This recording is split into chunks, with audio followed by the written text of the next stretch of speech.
नमस्कार विद्यार्थी मित्रांनो आपण या ठिकाणी बघतो आहोत पोस्टमन भरती, MTS भरती आणि मेलगार्ड भरती. आणि याच्यामधील सर्वात महत्त्वाचं तुम्ही जर बघितलं तर तुमच्या लक्षात येईल 70 गुणांसाठी पेपर 1 मध्ये 70 गुणांसाठी गणित आणि बुद्धिमत्ता हा विषय आहे. त्यावर आपण या ठिकाणी आज त्याच्यातला जो अत्यंत महत्त्वाचा एक टॉपिक आहे ज्याला एकमान पद्धती म्हटलं जातं, युनिटरी मेथड म्हटलं जातं, त्यावरील टेस्ट क्रमांक 12 आपण आणलेले आहे. आता तुम्ही म्हणाल मग आधीच्या 11 टेस्ट कुठे आहेत?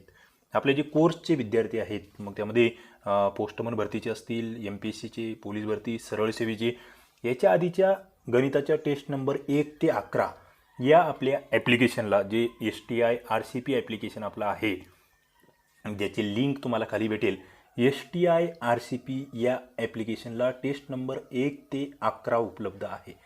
ओके, तुम्ही त्या टेस्ट सोडवू शकतात, त्यांचा अभ्यास करू शकतात, त्याचं ॲनालिसिससुद्धा त्या ठिकाणी उपलब्ध आहे.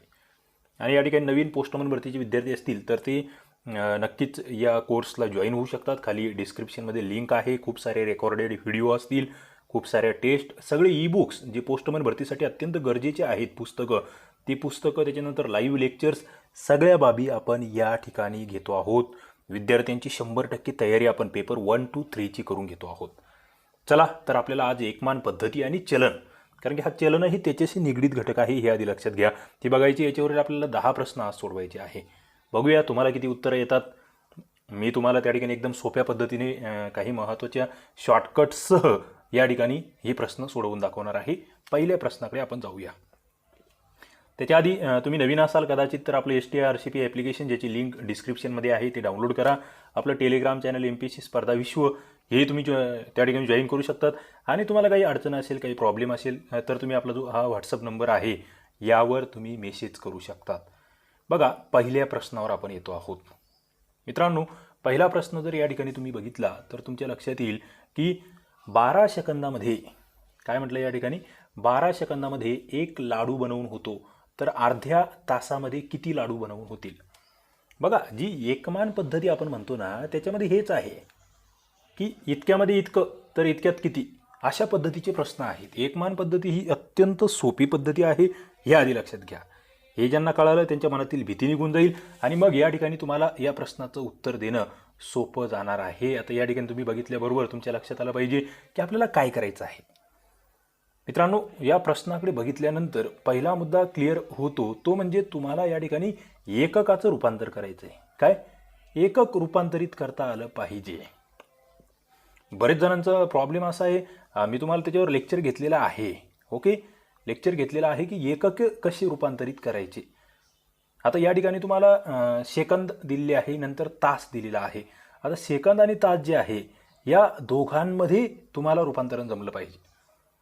मग काय करायचं, नीट लक्ष द्या. बघा, या ठिकाणी जर तुम्ही बघितलं तर तुमच्या लक्षात येईल की या ठिकाणी अर्धा तास दिलेला आहे. बरोबर, अर्धा तास म्हटलेला आहे. अर्धा तास बरोबर किती? 30 मिनिटे. हा मुद्दा आधी क्लिअर करून घेऊ. आता 1 मिनिट बरोबर किती हे तुम्हाला कळायला पाहिजे. 1 मिनिट बरोबर किती सेकंद, याचं उत्तर आधी तुम्हाला काढून घ्यावं लागेल. 1 मिनिट बरोबर 60 सेकंद. आता तुम्हाला काय करायचं आहे, तुम्हाला 12 सेकंदामध्ये एक लाडू बनतो हे माहीत झालं आहे, मात्र अर्ध्या तासात किती बनतात. मग अर्ध्या तासाची सेकंद तुम्ही काढली की तुम्हाला कळेल. म्हणजे 12 सेकंदात जर एक बनत असेल तर अर्ध्या तासाचे सेकंद किती ते आता आपण काढू. बघा, या ठिकाणी अर्धा तास बरोबर किती सेकंद काढायचे आपल्याला, कारण आपल्याकडे 12 सेकंदात किती लाडू बनतात हे आपल्याला माहीत आहे. ओके, अर्धा तास बरोबर या ठिकाणी अर्ध्या तासासाठी आपण 30 मिनिट म्हटलेलं आहे. 1 मिनिट होतो 60 सेकंदाचा. 30 गुणिले 60 बरोबर किती? 1800 सेकंद. बघा, आधी तुम्ही रूपांतरण करून घेतलेलं आहे. आता तुम्हाला या ठिकाणी काय काढायचं आहे, थोडक्यात 12 सेकंदात जर एक लाडू बनतो तर 18 सेकंदात किती लाडू बनते. मग याची मांडणी कशी करणार तुम्ही? याची मांडणी तुम्हाला अशी करायची आहे की 12 सेकंदामध्ये एक लाडू बनतो आहे तर 1800 सेकंदामध्ये किती लाडू बनणार. मित्रांनो, सरळ तिरपा गुणाकार या ठिकाणी असतो. ओके, म्हणजे आपण हे जे प्रश्नचिन्ह आहे याला आपण एक्स म्हणू, म्हणजे 12 गुणिले एक्स असं आपण म्हटलो. बरोबर, इथे 1800 गुणिले 1. ओके, आता इथे 1800 गुणिले 1 तर 1800 येणार आहे. हे एक्स असं ठेवलं आपण, या 12ला खाली नेलं. 1800 भागिले 12 तुम्हाला इथे इथे कळतंय 6ने भाग जातो, 6 दुनी 12, 6 त्रिक 18. त्याच्यानंतर हे 2 शून्य जसे तसे आले. पुढे जर बघितलं 2ने 300ला भाग दिला किती येतं आहे 150. त्या ठिकाणी 150 लाडू जे आहेत ते काय होणार आहेत, अर्ध्या तासामध्ये बनवून होणार आहेत. मित्रांनो, अत्यंत इंटरेस्टिंग असा हा मुद्दा होता आणि मला वाटतं हा सॉल्व करणं शक्य होता. आता इथे तुम्हाला सरळ सरळ याच्यामध्ये आता लॉजिक असंही आहे, तुम्ही ते मी जे सांगितलं त्या पद्धतीपेक्षा वेगळी पद्धत अशी वापरू शकतात की बाबा 12 सेकंदाला एक लाडू बनवून होतोय. ओके, तुम्हाला इथे हे तोंडी आलं पाहिजे बाबा. अर्धा तास म्हणजे किती सेकंद, तुम्हाला जर हे पटकन त्या ठिकाणी क्लिक झालं, अर्धा तास म्हणजे 1800 सेकंद, हे ज्यांना काढता येईल लगेच त्यांना या ठिकाणी 12 सेकंदाचा एक लाडू म्हणल्यावर 1800 भागिले 12 सरळ सरळ उत्तर येतं. म्हणजे ते सगळे सूत्र वगैरे टाकायची गरज नाही आहे. ओके, पुढे जाऊया आपण. म्हणजे उत्तर या ठिकाणी काय आहे तुमच्या समोर 150 आहे. 2 नंबरचा प्रश्न, एकमान पद्धती, सोपी पद्धती आहे अत्यंत. दुसरा प्रश्न या ठिकाणी आहे की 15 रुपयांना 2.5 डझन आंबे, तर अशा 4.5 डझन आंब्याची किंमत किती? ऑप्शन तुमच्या समोर होते 29 रुपये, 30 रुपये, 24 रुपये, 27 रुपये. माझ्या आधी तुमचं उत्तर येण्याचा प्रयत्न तुम्ही करा. तुम्हाला कसं सोडवता येते ते सोडवून खाली लगेच कमेंट बॉक्समध्ये कमेंट करा. बघा, आता या ठिकाणी जर तुम्ही बघितलं तर तुम्हाला काय लक्षात येत आहे, इथे तुम्हाला 15 रुपयाला 2.5 डझन आंबे. आता इथे सगळ्यात आधी तुम्हाला 1 डझन म्हणजे किती आंबे, 12 आंबे, हे बेसिक माहीत असलं पाहिजे. सगळ्यात महत्त्वाचं बेसिक ते आहे. 1 डझन म्हणजे 12 आंबे हे ज्यांना माहीत आहे त्यांच्या लक्षात येईल की बाबा 2.5 डझन म्हणजे किती आंबे, 2.5 डझन म्हणजे 30 आंबे. आता हे ज्यांना कळालं की 30 आंबे जे आहेत 15 रुपयामध्ये येत आहेत, तर अशा 4.5 डझन आंब्याची किंमत किती?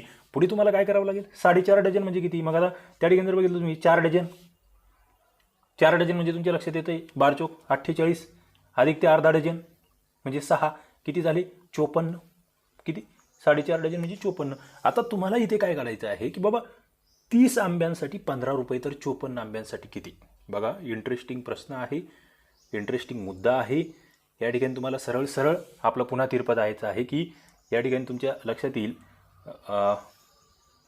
15, सॉरी इथे मी याचं हुकलं आहे आपला कार्यक्रम. इथे तुम्ही जर बघितलं 15 आंबे आहेत, 30 आंबे आहेत, 15 रुपयामध्ये येत आहेत, तर या ठिकाणी 54 आंबे किती रुपयामध्ये येईल? अशा पद्धतीचं हे तिरपं समीकरण बनतं. मग इथे काय म्हणणार, तिरपा गुणाकार. इथे तुम्ही याला म्हणणार 30x बरोबर 15 गुणिले 54. ओके, आता इथे या 30ला इकडे करून घ्या, 30 खाली घेतले, 15 दुनी 30 आणि 54 भागिले 2 किती येत आहेत 27. हे उत्तर तुमचं येणार आहे.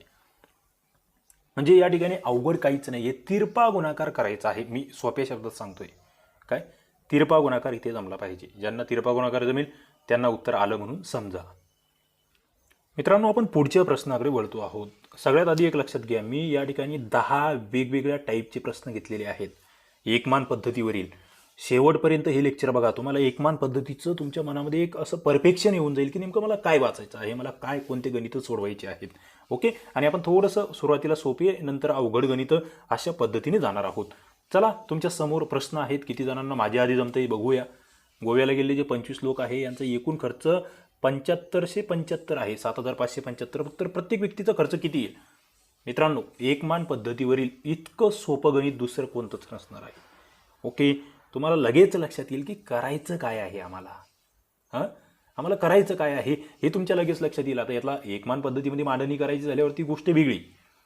तुमच्या समोर इथे ऑप्शन्स आहेत विविध, तुम्हाला लगेच उत्तर क्लिक झालं पाहिजे. काय करायचं आहे मला वाटतं सोपा, फक्त भागाकार करायचा आहे. इथे म्हणजे 2 पद्धती आहे, मात्र मी तुम्हाला सांगतोय 25 लोकांचा खर्च 75 आहे, 75 भागिले 25 केलं, बस विषय संपला. तुमचं उत्तर येऊन जाणार आहे. काय उत्तर तुमचं येणार आहे? काय भागाकार येतोय तो तुम्ही लगेच खाली कमेंट बॉक्समध्ये सांगा. उत्तर येतं आहे 303. आता मग याला एकमान पद्धतीच्या नियमानुसार गेले तर मग तुम्ही कसं करणार? 25-75. मग तुम्ही म्हणणार की बाबा इथे लोक किती होते, तुम्हाला असं काढता येईल. थोडंसं समजा अवघड उदाहरण असलं एखादं, तर लोक किती आहे आणि खर्च किती आला. ओके, मग या ठिकाणी लोक आहेत 25, खर्च आला 75 बरोबर. आता इथे जर एक माणूस असेल तर खर्च किती येईल, सरळ असा तिरपा गुणाकार, आणि त्याच्यामध्ये तेच येतं 75/25. ओके, एकदम सोपा प्रश्न किंवा एकदम सोप्या पद्धतीचं उदाहरण तुमच्यासाठी घेतलं होतं. पुढे जातोय मी 4 नंबरच्या प्रश्नाकडे. बघा, प्रश्न नीट वाचायचा आणि फास्टमध्ये उत्तर सोडवायचं. इथे म्हटलेलं आहे एका कामगाराची 13 दिवसांची मजुरी ही 585 आहे, तर 15 दिवसांची मजुरी किती? मित्रांनो, युनिटरी मेथड अत्यंत सोपी पद्धती. मात्र आम्ही काय होतं, सिलेबस बघतो, सिलेबसमध्ये गोंधळून जातो. हे प्रश्न सातत्याने येत आहेत. उत्तर तुमचं माझ्या आधी रेडी असेल या ठिकाणी. काय करायचं आहे तुम्हाला, सरळ सरळ जर बघितलं या ठिकाणी तुम्ही, तर तुम्हाला त्या ठिकाणी दिवस आणि मजुरी हे बघायचं आहे. याचंही उत्तर डायरेक्टली येतं. तुम्हाला जसं मी सांगितलं भागाकार पद्धत, त्या पद्धतीने डायरेक्ट उत्तर येतं. मात्र आपण थोडंसं या वेगळ्या पद्धतीने बघूया. इथे जर बघितलं तुम्ही, तुमच्यासमोर कामगार आहे, त्यांचे दिवस आहे, बरोबर, कामगारांचे दिवस, आणि दुसरं कामगारांची मजुरी आहे. म्हणजे मांडणी कशी करू शकतो मी तुम्हाला. या ठिकाणी 13 दिवसाची मजुरी 585 आहे. 13 दिवस म्हटलो मी, इकडे आहे 585 मजुरी. आणि मग तुम्हाला काढायचं आहे 15 दिवसांची मजुरी किती. सरळ तिरपा गुणाकार येणार आहे. पुन्हा तेच तिरपा गुणाकार, म्हणजे या ठिकाणी तुम्ही म्हटले x गुणिले 13 बरोबर 15 गुणिले 585. आता हे 13 जे आहे, x बरोबर किती काढायचं आहे 13, इकडे खाली तुम्ही भागाकाराच्या स्थानी घेऊन घेतले. या ठिकाणी तुम्हाला भागाकार करायचा आहे. 15 गुणिले 513, या ठिकाणी 13 इथे भागाकार येतो 45, 15 गुणिले 45, अशा पद्धतीने तो फायनल गुणाकार येतो. आणि गुणाकार येतोय तो 675. तुमच्या समोरचं या ठिकाणचं उत्तर असणार आहे 675. मला वाटतं अत्यंत सोपं सरळ. काय आता शॉर्टकट सांगतोय काय करायचं, या सगळ्याला आपल्यात पडायचंच नाही. सोपं सरळ तुमच्या समोर असणार आहे. 13 दिवसांची मजुरी 585, 585 भागिले 13 करून घ्या, बरोबर. तुम्हाला एका दिवसाची मजुरी मिळेल, गुणिले 15 करा. एका दिवसाची मजुरी येते ती गुणिले 15 केली, तुमचं उत्तर आलं आहे. म्हणजे एकदम सोपं, 2 सेकंदामध्ये उत्तर सुटतंय. ओके, पुढे मी जातोय 5 नंबरच्या प्रश्नाकडे. बघा, या ठिकाणी तुमच्या लक्षात येईल 5 नंबरचा प्रश्न तुमच्या समोर आहे. मित्रांनो, काय म्हटलेलं आहे, 35 किलोग्रॅम तांदळाची किंमत 910 रुपये आहे, तर तांदळाचा प्रति किलोग्रॅम दर किती? मला वाटतं हे सुद्धा अत्यंत सोपं उदाहरण, फक्त सरावासाठी म्हणून घेतलेलं. सांगा पटकन, 2 सेकंदात उत्तर आलं पाहिजे. 35 किलोग्रॅमची 910, मला वाटतं याला ते सरळ सरळ 910 भागिले 35 केलंय, विषय संपून जातो. म्हणजे याचं ते सूत्र आहे, एकूण रक्कम भागिले एकूण किलोग्रॅम, अशा पद्धतीचं सूत्र आहे. मात्र उत्तर येते काय, उत्तर तुम्हीच सांगा. 5 नंबरचा प्रश्न आहे, उत्तर या ठिकाणी येतं ते 26. आता इथे तुम्हाला मी आधीही सांगितले, मी जे तुमचे याचे लेक्चर्स घेतले कशाचे, बेरीज, वजाबाकी, गुणाकार, भागाकार, संख्याज्ञानाचे, हे लेक्चर्स तुम्हाला मी आधीही सांगितलं होतं. तिथे सराव जर केला, तिथे जो विद्यार्थी चांगला सराव करेल त्यांची हे एकदम फास्टमध्ये उत्तर येतील. तुम्हाला गुणाकार, भागाकार, बेरीज, वजाबाकी ज्यांच्या क्रिया फास्ट आहेत त्यांचे हे उत्तरं फास्ट येतात. म्हणून मी बेसिकवर जास्त भर दिला होता, कारण मला माहीत आहे बेसिक ज्यांचं चांगलं आहे त्यांनाही पुढचे गणित लवकर कळतील, लवकर सोडवता येतील. पुढे जातोय मी 6व्या प्रश्नाकडे. बघा, खालीलपैकी कोणती संख्या दोन्ही प्रश्नचिन्हाऐवजी लिहिता येईल? मित्रांनो, इंटरेस्टिंग प्रश्न आहे, थोडासा नवीन पद्धतीचा प्रश्न आहे. मात्र याला सुद्धा तुम्ही डायरेक्टली जाऊ शकता, जास्त डोक्याला ताण द्यायचा नाही, सूत्रांमध्ये जायचं नाही, डायरेक्टली सुद्धा म्हणजे ऑप्शनवरून हा या ठिकाणी तुम्हाला सोडवता येऊ शकतो प्रश्न. बघा तुम्हाला कसा जमतो येतो. आता इथे तुम्ही आपलं जे एकमान पद्धती आहे त्याच्यानुसार सोडवायचं झालं तर तुमच्या समोर काय सरळ भागाकार आहे, तो भागाकार रूपात तुम्ही लिहून घेतला, 1 भागिले प्रश्नचिन्ह बरोबर, इथे प्रश्नचिन्ह भागिले 49 असं तुम्ही केलंय. तिरपा गुणाकार तुम्हाला करायचा आहे. तिरपा गुणाकार आता तुम्ही जर हे प्रश्नचिन्हांच्या जागेवर तुम्ही x आणि x घेऊन टाकलं म्हणजे काय होणार आहे, या ठिकाणी तुम्ही खाली जर घेतलं तर प्रश्नचिन्हाच्या दोन्ही जागेवर जर तुम्ही त्या ठिकाणी x घेतलेला असेल तर तुम्हाला इथे x वर्ग होणार आहे, बरोबर 49 होणार आहे. आणि तुम्हाला माहित आहे मग अशा पद्धतीचा आला x वर्ग बरोबर 49 म्हणजे कितीचा वर्ग बरोबर 49, 49चं वर्गमूळ काय आहे 7 आहे. मित्रांनो, उत्तर तुमच्या समोर या ठिकाणी रेडी होतंय 7. आता तुम्ही याला सरळ सरळ ऑप्शनवरून सुद्धा क्लिक करू शकत होता. तुमच्या समोर अशा पद्धतीचा जर प्रश्न आलाय मित्रांनो, डोकं लावायचं कामच नाहीये. तुम्हाला दिसतं इथे 49 बाबा, आणि इकडे जर पूर्ण वर्ग संख्या असेल, वर्गमूळ असेल, तर तुम्हाला 49 कशाचा वर्ग आहे ते लगेच लक्षात आलं पाहिजे, डायरेक्टली उत्तरावर जायचं आहे. पण हे केव्हा जमेल, ज्यांचा सराव आहे, ज्यांची प्रॅक्टिस आहे, ज्यांनी उदाहरणं सोडवली आहे भरमसाठ, त्यांनाच या प्रश्नाची उत्तरं देता येतील. चला पुढे आपण 7व्या प्रश्नाकडे या ठिकाणी आपल्याला जायचं आहे. 7वा प्रश्न इंटरेस्टिंग. याच्या आधी विविध परीक्षांना सुद्धा अशा पद्धतीचे प्रश्न येत असतात, आलेले आहेत. मला वाटतं लगेच उत्तर येणार आहे तुमचं. याला कोणतंही सूत्र नाही, काही नाही, डोकं वापरावं लागेल फक्त. काय आहे? 6 मुले 6 तासात 6 मैल चालतात. तर एक मुलगा 3 तासात किती मैल चालेल? 3 मैल, 6 मैल, 9 मैल की 12 मैल? आता बरेच जण इथे बिनकामाचं गरजेपेक्षा जास्त डोकं वापरतात. त्यांना वाटतं अरे इथे 6 मुले होती, आता इथे एकच मुलगा झाला म्हणजे इथे 6 पटीने कमी होईल की काय, काहीतरी असं.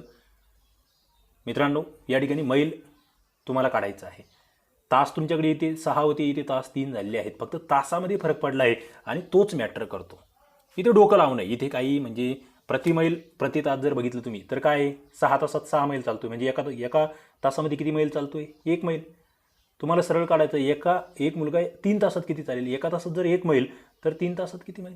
सरळ सरळ उत्तर काय येत होतं? 3 मैल. सोपा प्रश्न आहे. ज्यांचा सराव आहे त्यांना किंवा बऱ्याच जणांनी हे प्रश्न आधी सोडवले असतील. आपल्याला नेमकं माहीत नसतं बाबा ही एकमान पद्धती आहे. पुढचा प्रश्न थोडा अवघड म्हणताच येत नाही त्याला, पण चला नवीन विद्यार्थ्यांसाठी. चाऱ्याचा एक ढीग 36 बैलांना 12 दिवस पुरतो, तर तेवढाच ढीग 24 बैलांना किती दिवस पुरेल? इंटरेस्टिंग आहे. काही जण लॉजिकवर सोडवतील या प्रश्नाला. लॉजिक म्हणजे काही या ठिकाणी कोणतेही कॅल्क्युलेशन न करता. 36 बैलांना 12 दिवस पुरतो, 24 बैलांना किती? आता 36-24 जर बघितलं तुम्ही, एका पाड्यामधील दोन्ही अंक आहेत तुमच्यासमोर, खाली विविध ऑप्शन्स आहेत. या ठिकाणी मित्रांनो एक लहानसं सूत्रही तुम्हाला सांगून देतो मी, म्हणजे तुम्हाला त्या ठिकाणी आणखी सोपा अभ्यास होऊ शकतो. इथे जर तुम्ही बघितलं तर तुम्हाला अशा पद्धतीचं कोणतंही उदाहरण आलं, ज्याला आपण दिवस आणि काहीतरी काम असं म्हणत असतो किंवा काळकाम वेगाशी संबंधित थोडंसं हे उदाहरण आहे. इथे तुम्हाला काय करायचं आहे? आता तुम्हाला इथे नंतरचे दिवस काढायचे आहे. काय करायचं आहे? नंतरचे दिवस. इथे एक सूत्र लक्षात ठेवा. नंतरचे दिवस लिहूनच घ्या तुम्ही हे सूत्र. बरोबर, सुरुवातीचे बैल किंवा सुरुवातीचं जे असेल ते गुणिले सुरुवातीचे दिवस. सुरुवातीचे ज्या 2 संख्या दिल्या आहे त्यांचा गुणाकार भागिले नंतरची जी संख्या दिली आहे त्याचा गुणाकार. इथे नंतरचे बैल दिले, म्हणजे तुम्हाला तुमच्या समोर नंतरचं जर काढायचं असेल तर या पद्धतीने, सुरुवातीचं काढायचं असेल तर तेही तुम्हाला इकडे घ्यावं लागेल. आता याला जर तुम्ही याच्यामध्ये मांडलं गणिती प्रकारात तर सरळ सरळ आहे. तुम्हाला 36 गुणिले 12 करायचं आहे, बरोबर, भागिले 24 करायचं आहे, बस. म्हणजे मी तर म्हणतो याला शॉर्टकट म्हणू शकतात तुम्ही. कसं की तुमच्या समोर अशा पद्धतीचे जर सुरुवातीला 2 काहीतरी दिलं असेल, 2 बैल आहे, गाय आहे, काही आहे आणि दिवस आहे, आणि नंतर 1 दिलं आहे आणि दुसरी संख्या काढायची आहे, सरळ पहिल्या दोन्हींचा गुणाकार करा. आपण हे 36 आणि 12चा गुणाकार केला आहे, भागिले 24 केले, उत्तर येऊन जातं.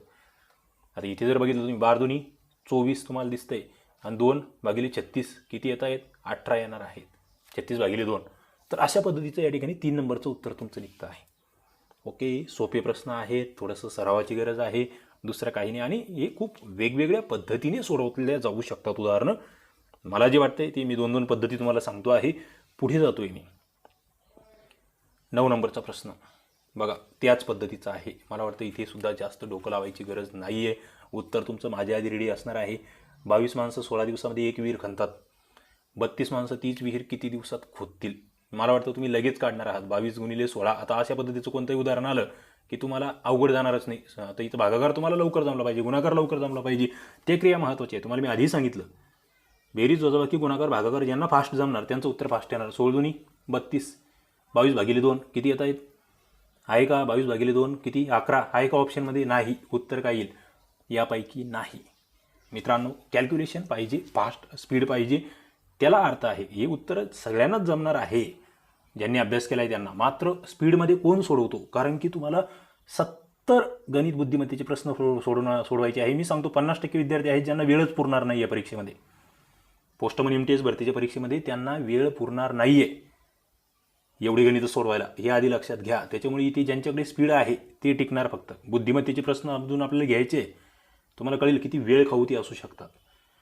पुढे जातोय मी 10 नंबरच्या प्रश्नाकडे. 10 नंबरचा प्रश्न या ठिकाणी आहे, 15 रुपयामध्ये 192 पेरू येतात, तर 5 रुपयामध्ये किती येतील? काय आहे मित्रांनो? काय आहे काय याच्यात? म्हणजे हे खरं म्हणजे हे चलनाचं उदाहरण आहे. काय चलन? त्याच्यामध्ये सुद्धा व्यस्त चलनाचं उदाहरण आहे. आता चलनावर आपण लेक्चर घेणार आहोत. हे सगळं एकमान पद्धती वगैरे या सगळ्यांचे लेक्चर्स तुम्हाला आपल्या कोर्समध्ये उपलब्ध होतील. मग हे आता हे लेक्चर जे आहे MPSCचे विद्यार्थी पोलीस भरतीची सरळ सेवा सगळ्यांसाठी जे सिलेबसमध्ये आहे असं म्हणू नका. बरेच जण जे आपले कोर्सला विद्यार्थी आहेत पोलीस भरतीची, MPSCची, सरळ सेवेची इतर, ते म्हणतील सर पोस्टमन भरतीसाठी हे चालू आहे. अजिबात नाही. गणित बुद्धिमत्ता कोणतं तुम्ही UPSC द्या, शिपाई द्या, सगळ्यांना सारखं आहे. हे आधी डोक्यात फिक्स करा. बऱ्याच जणांचं बावळल्यासारखं काही आपलं कमेंट्स येतात किंवा ते आपलं व्हॉट्सअपला येतात, सर हे पोस्टमन भरतीचं गणित आहे, मग आमचं वेगळं शिकवा MPSCचं. तर असं नाही. तुम्हाला गणित बुद्धिमत्ता तुम्ही कुठेही जा, त्याच्यात काही बदल आहे का? बऱ्याच जणांचं कळत नाही, सर मी आता MPSCची तयारी करतो, मग माझ्याकडून पोस्टमन भरती कशी होईल? मी पोलीस भरती करतो अरे वेगळं काय आहे बाबांनो? सिलेबस तोच असतो. तुम्हाला GK, आता GK म्हटलं याच्यामध्ये, बरोबर? पोलीस भरतीला GK आहे, इकडे GK आहे. पोलीस भरतीला गणित बुद्धिमत्ता इकडे ते आहे. बऱ्याच जणांना आहे ना एका वेळेस 2-4 कामं करायला जमतच नाही. म्हणजे आम्ही करणार तो एकच, फौजीच करणार, पोलीसच करणार, MPSCच करणार, आम्हाला दुसऱ्याचं सगळं ते वावडं आहे. आमच्याकडे काय शब्द त्याला वावडं म्हणतात, वावडं. असं वावडं ठेवू नका. वावडं ठेवलं ना तुम्ही उडून जाल. सगळ्या परीक्षा द्यायला शिका, एकत्रित अभ्यास करायला शिका. विविध परीक्षांचा कॉम्पिटिशन वाढलेली आहे. चला, उत्तर तुमचं रेडी असणार आहे. रेडी असणार आहे. काय आहे या ठिकाणी तुम्हाला करायचं काय मित्रांनो? तुम्हाला आधी एका पेरूची किंमत काढून घ्यायची आहे. 192/15 करा. एका पेरूची किंमत येऊन जाईल गुणिले 5 करा, किंवा मग सरळ सरळ तिरपा गुणाकार. इथे 15 192, तर 5ला किती? सरळ 192 गुणिले 5 भागिले 15, 5 त्रिक 15, आणि इथे मग 3×5 15. ही तुमचं उत्तर येतं आहे 64. काय उत्तर काय येईल? 64. भागाकार जमला पाहिजे. त्या ठिकाणी 192/3 तुमचं फायनल होईल. 64 उत्तर येणार आहे. ओके. तर अशा पद्धतीने मित्रांनो आपण हे 10 प्रश्न बघितलेले आहे एकमान पद्धतीचे. तुम्ही जर अजून या चॅनलला नवीन असाल तर नक्कीच चॅनलला सबस्क्राईब करा, घंटीचे बटन दाबून ठेवा. असेच महत्त्वपूर्ण लेक्चर सगळे आपण गणित बुद्धिमत्तेचे त्याच्यावरील टेस्ट घेणार आहोत. तुम्ही MPSCची तयारी करत असाल, पोलीस भरती, सरळ सेवा, पोस्टमन भरती, तर खाली डिस्क्रिप्शनमध्ये आपलं ॲप्लिकेशन आहे STI RCB, त्याच्यावर विविध कोर्सेस आहे. फ्रीमध्ये बरंचसं मटेरियल आहे. तुम्ही तो डाउनलोड करू शकता ॲप्लिकेशन, आणि त्या ठिकाणी त्या कोर्सेसला व्हिजिट देऊ शकतात. तिथलं फ्री कंटेंट बघू शकतात, आणि नंतर त्या ठिकाणी ॲडमिशनसुद्धा घेऊ शकतात. चला, या ठिकाणी आपण थांबूया. धन्यवाद.